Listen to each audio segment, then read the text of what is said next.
This one was sent in by Storm, who asks, can people still get their payments retroactive to February, and what is the best way to go about this? Hi, Storm. Depending on which program you're on and which situation you're in, the answer may be yes. But it may be no. So let me run through just some different scenarios. On regular unemployment, we have, I'd mentioned maybe like half an hour ago or so on a certain call that we have reporting requirements in Pennsylvania. It's part of our law, part of our regulations.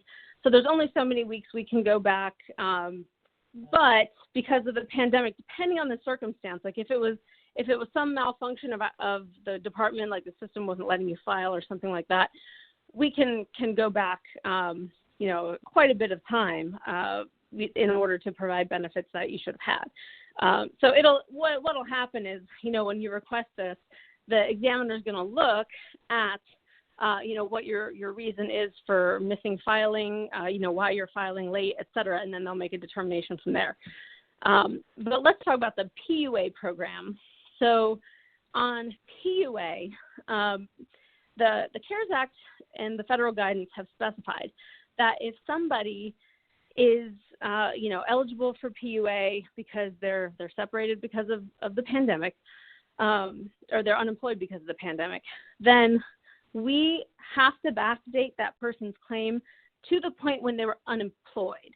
So it's not necessarily a backdate all the way to the beginning of the pandemic, which, remember, for the nation started way back at the end of January, February, but in Pennsylvania, it was really only mid-March.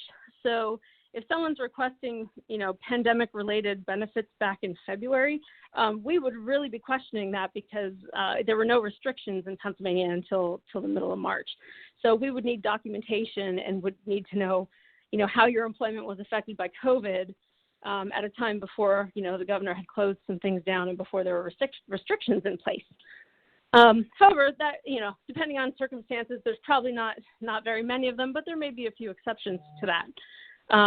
So as I was saying, the CARES Act requires us to backdate individuals, no matter when they're filing on PUA, requires us to backdate them to the time that they were separated and affected by COVID.